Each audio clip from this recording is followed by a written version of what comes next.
Hello everyone, this is FIDE Master Dennis Monokroussos, and I'm going to take a look at a contemporary game. This was played in the last week, and white was Gennady Ginsburg, Grandmaster rated 2537, and black was Pavel Elyanov, one of the best players in the world, 2717 rated player. This was played in the Bundesliga, and the date was February 28 of 2010. Alright, well I don't want to say much about the opening. I'm basically going to go straight to the end game, which fortunately doesn't take very long at all in this game. Alright, so we have the four knights, and it's the Spanish four knights, and bishop to d6. And I like this setup. It's at least convenient, so you avoid a lot of the complications with knight to d4, and I think it's basically sound as well. So it looks stupid, but it defends the e-pawn, and if white plays bishop takes c6, then after d takes c6, the bishop looks normal all of a sudden. While if white doesn't take, as we'll see, black can very quickly reposition the bishop intelligently. So Ginsburg played a3, castles, d3, rook e8, castles, h6, h3, and bishop to f8. And it's just like a Ruy Lopez now. So rook e1, d6, and we've got a board full of pieces right now, but in just 9.5 moves, they'll almost all be gone. d4, takes, bishop d7, bishop f4, and now here comes the vacuum cleaner. Okay, we trade knights, we trade bishops, trade another minor piece, some major pieces, more major pieces, and lo and behold, everything is gone. Alright, so let's talk about this ending. Black, theoretically, you might think would have the slightly better chances because he has a bishop versus a knight, and the structure is otherwise pretty evenly balanced. So it's maybe a slight disadvantage for black that his pawn is stuck on e5. So, okay, that's a small drawback, but basically the bishop has free reign, and we would expect the bishop to be the slightly better piece in the long run. Black begins with the move b5. This looks very intelligent, so it keeps his pawns on the square opposite of the color of his bishop, so that way they work together very nicely rather than competing with each other. Okay, white played king to f1, bringing his king into play. Bishop to c5, developing the bishop, makes sense. King to e2, king f8, king to d3, king to e7. So both sides are simply taking care of king placement here. Okay, c4. And this makes sense. White is the weaker side in the position, at least theoretically. So swapping off pawns, all things being equal, should be slightly to his advantage. a6, c takes b5, a takes b5, knight e3. Notice that white doesn't rush to play f3 because when he plays f3, even though it's putting all the pawns on light squares, the problem is that it kind of opens this red carpet for the black king, or via f4, to jump into the heart of white's position. Plus, if white's king, let's say, goes back and plays passively, well then black can advance the queenside pawns too. Maybe play bishop to d4, c5, c4, and this can become, this is a sort of made for Zugzwang situation for white. So white is not in any hurry to push that pawn. So knight to e3, g6, knight to g4, so a little trick, and black just ignores it with king to e6. The problem is on knight takes h6. Well, bishop f2, and this is certainly just a favorable trade for black. So f3, now threatening the pawn, so h5, and now the knight comes back. But again, king f6, and here comes the king, so ready to infiltrate and cause white all kinds of heartbreak. Okay, so white plays h4. Very logical move, keeping the king out. The problem, though, we'll see very shortly. Black plays king to g7. Maybe king to e6 is a little bit more accurate. Alright, so he plays king to g7, but it's going to come to the same thing. So white played knight to c2. Note, by the way, okay, I haven't discussed this, but black does not want to make this exchange because once he gets there, white has the possibility of creating an outside pass pawn, and that's much more likely to be a big problem for black than for white. So we don't recommend this. Okay, so after h4, king g7, knight c2, f5. b3 and king f6, a4 and king e6. Okay, well the last couple of moves are quite eventful. So by playing a4, white is going for the outside passer. The problem is that white has quite a few things he has to worry about. So now this h4 pawn is a problem. So the bishop can come to f2 or to e7, so just grab it. But of course the black king has to be close enough to the a pawn to stop it. So first order of business, bring the king to the queen side, and then white's pawn weaknesses will take care of themselves. Alright, so white played a5, black played f4. So a very good move, artificially isolating the h-pawn. It blocks up lines, but he realizes that he's now winning a pawn more or less by force here. So white played king to e2, king to d6, knight e1, bishop to b4, a6, king c7, knight to d3. So white's doing the very best he can defensively. So now he ties the bishop down to d6 and is hoping that he can just blockade in this position. So he plays b4, and at first glance it might seem like this should be enough to work. So king b6, king d2, king a6, and king c3. So how is black going to win this? Alright, that seems to be the question here. He can't play c5, king b6 and c5, because takes and then knight e5. And once that goes, this goes. And once that goes, both of these guys are weak as well. Likewise, black can't attack this guy yet because the e5 pawn hangs. So there's the solution. What black should do is not play c5 yet, but bring the king to e6, attack this pawn over here with the bishop, and that's going to really give white some serious problems. So very, very logical play by both sides. King to b6, king to c2, king c7, king d2, king d7, king e2, king e6, king f2, and now, okay, bishop to c7, and g3.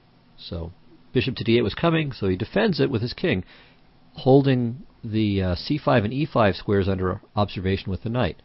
So white is doing everything he can to fight in this game, but we'll see that it's just not quite enough. Bishop checks, okay, king to g2, takes, and now bishop to e3.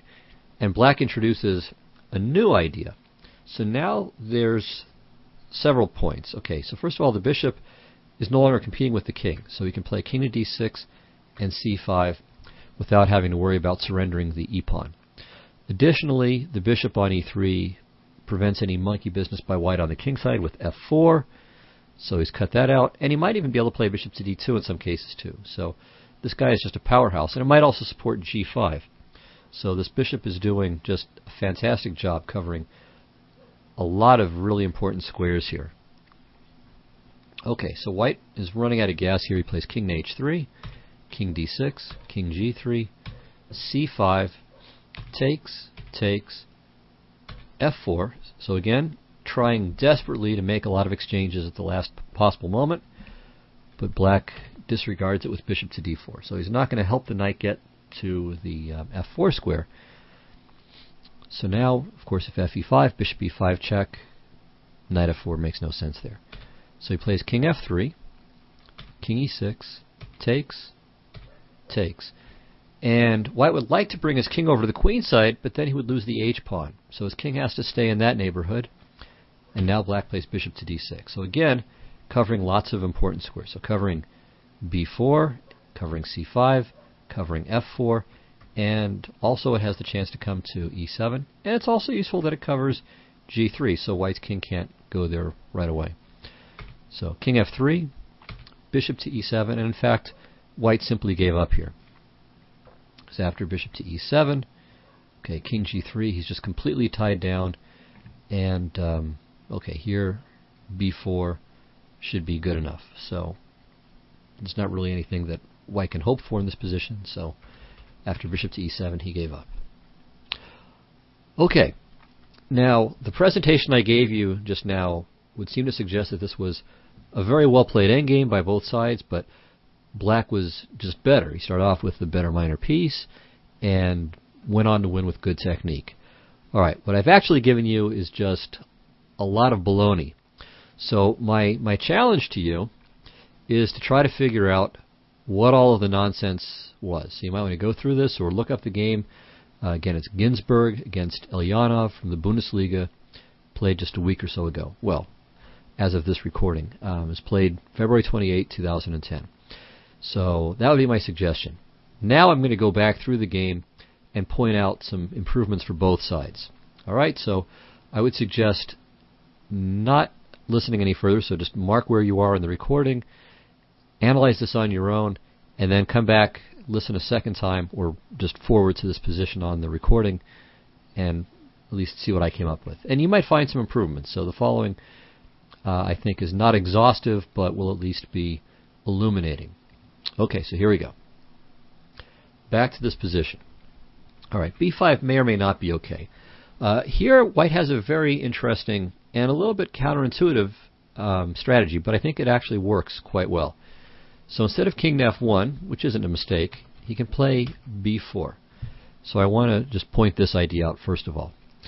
So the idea is simply to fix the queen side in place and just prevent black from breaking through there, because if black can't break on the queen side, then white can simply keep his king on the king side and there's no danger there whatsoever. So let's see if black can break through on the queen side. Okay, first of all, the very direct a5 is a mistake. Excuse me, because b takes a5, bishop a3, a6, bishop c5, knight b to d2, or not knight b to d2, knight to b2. That's how unusual knight to b2 is, that I immediately try to convert it to knight b to d2. So knight to b2, the idea of knight to d3, hitting the bishop, hitting the pawn. Of course, the bishop can't defend the pawn on d6 because knight e5, bishop e5, and then a7. So black should play f6 here. Knight to d3, bishop to b6, and now just knight to b4, knight c6, a7 next. White wins. So going back, after b4, a5 is no good. Alright, so let's try something more patient. Say bishop to e7 to clear a path for the king. So knight to b2. Okay, let's say c5, because otherwise knight to d3 is coming and might make c5 less attractive. So knight b2, c5. And now I think both knight to d3 and c3 are fine. So knight to d3, say takes, f6, king f1, king f7, king e2, king e6, c3. And the queen side is sealed. So what's black going to do? Okay, if he plays king to d7, maybe hoping to play king c7, king b6, a5, etc. Well, now white should arrange the pawns on the king side, so that way that side of the board is impermeable. So h4. And next he's going to play h5 if allowed. And then black might actually have some problems. So white might bring the knight to f5 and then try to show that he can make progress with his king. So g6, g4, h5, takes, and now f4. Alright, so black should probably play something like bishop to d6, but now after f5, there's no way for black to realistically reach the h4 pawn. I mean, white could play, if nothing else, knight e1, knight f3, bring the king to b3, and just call it a day. I mean, there's just absolutely nothing that black can do, period. So that would draw quite easily. Okay, back here, c3 is also fine too, instead of knight to d3. So for instance, takes, okay, a takes b4. If bishop to d8 to play a5, then c4 is equal, no problems there. Okay, if g6, king f1, f5, no threat, so there's no rush to play f3. So king e2, king f7, king d3, king e6, knight to d1, f4. But now this is quite different from what we had in the game. So here, this is fine, f3. Okay, let's say black plays king f6, trying to stir up some trouble. Well, no problem. c4, takes, king g5, knight to b4, king h4. Now first of all, white could just play king e2, king f1, and draw with no problem at all. But he can also play aggressively. Knight c4, takes, h4. Whoops, sorry about that. h4, king f2, takes, e5, e6, e7. And this is just a draw. So white can't win. Black's pawns are dangerous enough to prevent the white knight from having time for knight c6, knight a7, and the pawns coming up. But certainly black isn't winning this. So this interesting plan of blocking the queenside, I think, is sufficient to draw right away. Okay, but king f1 is fine. Bishop c5, king e2, king f8. Okay, again, all these moves, white could play b4. He played king d3. Now, black might want to consider a5 to prevent this. But, okay, he played king d7. So c4, a6, cb5, ab5. Okay, that diagram is from earlier, or that coloring was from earlier. Knight e3, g6. Okay, now here white played knight to g4, which maybe doesn't ruin anything, but I don't really like this waste of tempi here. So let's maybe be a little bit more constructive. So king e2 right away, bishop d4, b3, h5, knight c2. Okay, so again, we can look at this position and wonder how exactly black is going to break through. All right, bishop to b6. Now we could just sit here, I think, but we can also make a little progress. a4, king d6, f3. Okay, so once we've played that, this is kind of the call for maybe the black king to try to come back to the king side. But now with so many exchanges, it's no big deal. So if king e6, for instance, we could consider ab, cb, knight a3, b4 is forced. And now, if nothing else, we want to just defend passively, we can with knight to c2.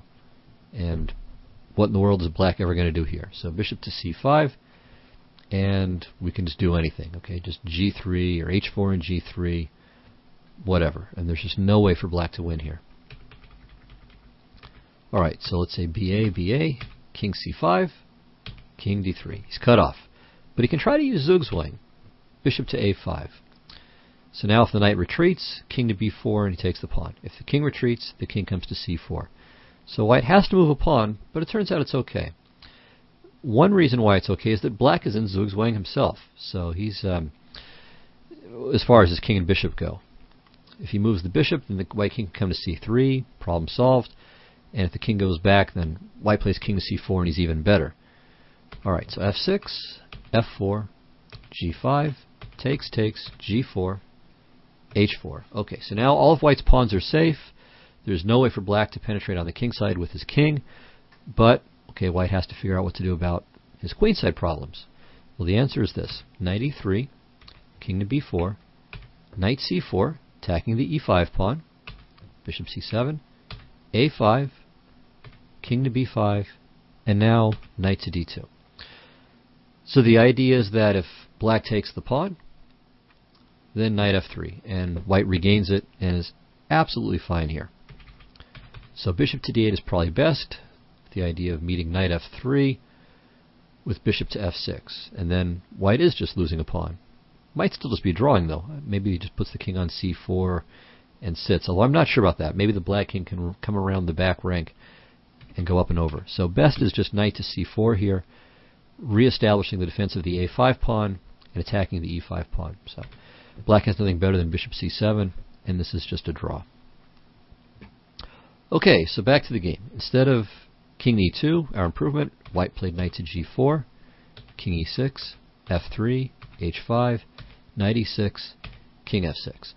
So as we've already discussed, the threats for the king to come wiggling his way in, and in the game, to stop that, white played h4, which is a mistake.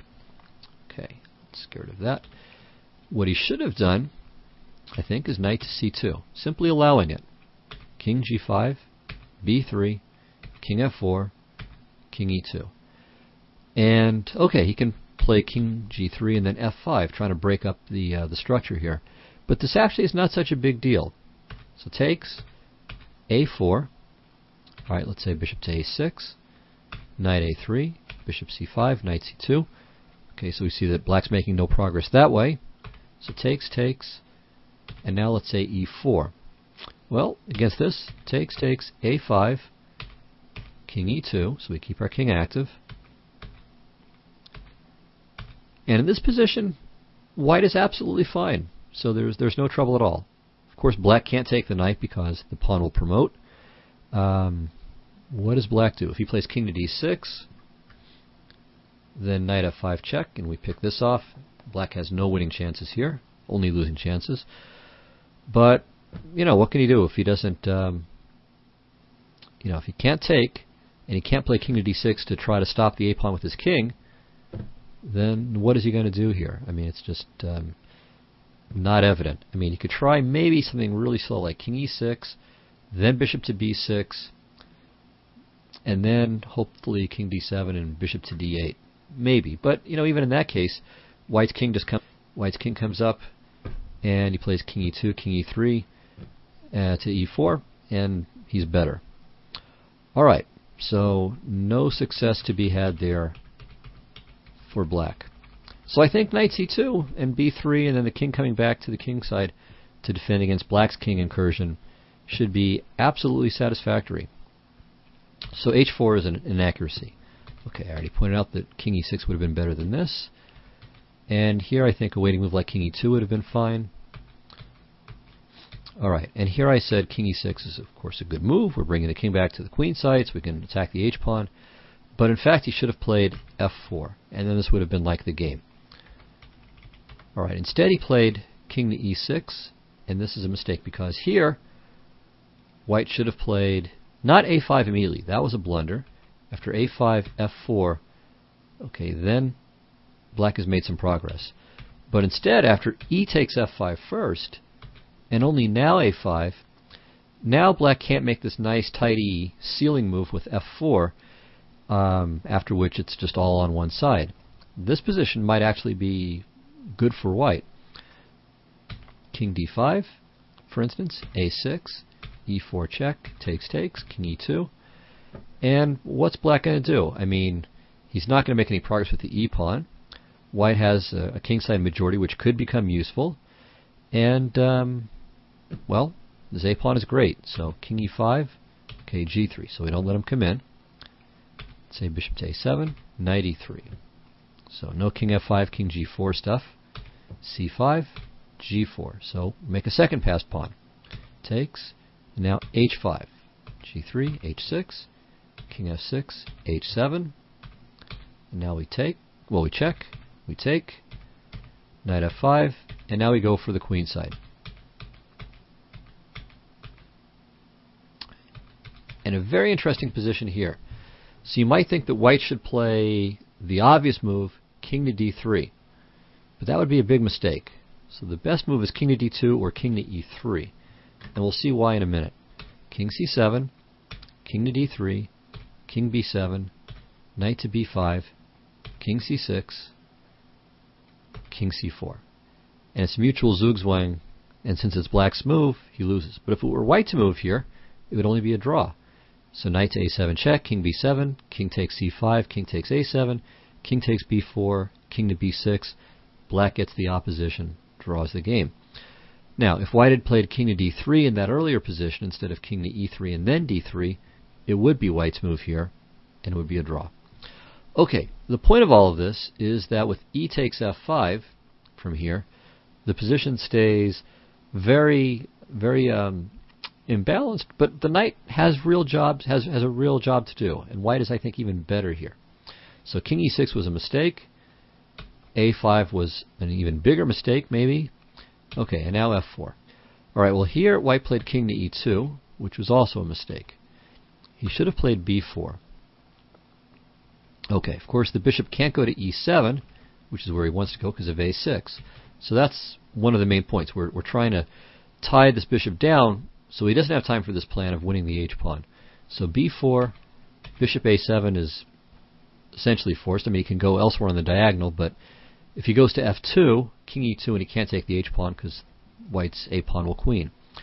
Alright, so here, king e2, cutting off the f2 square, king d6, knight to d1, say king to c7, knight to d3, hitting the e-pawn, bishop to d4, and now White just draws by twiddling his thumbs. So there's just no danger at all. He just moves his king in little circles in the center of the board, and Black has absolutely nothing. He can't attack the f-pawn, the h-pawn from f2, because of course it'll just be captured. And the big problem is that, okay, if he moves the bishop somewhere, somehow, to attack the pawn on h4, he'll have lost the e5 pawn several moves before that happens. He can play king to d6 to defend the pawn, but if he does that, and he brings the the bishop around, then the a pawn goes. So black can't hold everything. So this is just a dead draw. White draws in his sleep here. So king to e2 is another mistake, and then king to d6 is still another mistake because he's blocking the bishop's path to e7. So he should have gone to d7 instead. Okay, so king to d6, knight e1, bishop b4, a6, king c7, knight d3, bishop d6, and here white played b4, which is, I think, the last chance for him to have equality. So here with g3, I think he might still be able to save this game. Okay, so black should take, and now f4. So anything for activity here. ef, e5, bishop e7, knight f4, bishop h4. Now we'd like to play knight takes g6, but that would be a blunder because g2 and the white king is cut off along this diagonal. So king f3, or sorry, e6 first, c5, now king f3, and white is actually holding this. King to b6, knight takes, bishop g5, e7, takes is forced, and white holds no problem. Okay, so there still was a draw to be had in this ending, even after all of these mutual inaccuracies, especially from white. So instead he played b4, and now he just is losing. So the rest of the game, I more or less gave you the truth of the matter. Black just is winning here, just one step at a time. So first we protect the e-pawn, and then we bother the g-pawn. White could have tried g4 instead of g3. I'm not sure it makes any difference, so it'll be very similar. So fg, bishop g3. Okay, we put the bishop on the best square here. We're going to go to d4 if he does nothing, or just play c5. Yeah, just king d6 and c5 is the main plan. So that's what happens if white just kind of temporizes on the king side. And if white plays f4, okay, then takes. Well, okay, if knight g6, king e4 is an easy win. Okay, notice that white can't play knight f4 because of bishop c7, so the h-pawn's not in any danger. So king f3, king f6, knight to d3. Now we remaneuver the bishop, and now g5 should be winning. Alright, so this I think would have been a little bit better try for white, but ultimately I think it's a loss for him. But the game's choice, g3 instead, it turned out to be pretty easy, as we saw. The bishop was very good on e3, and after king h3, king d6, followed by c5, it was pretty routine.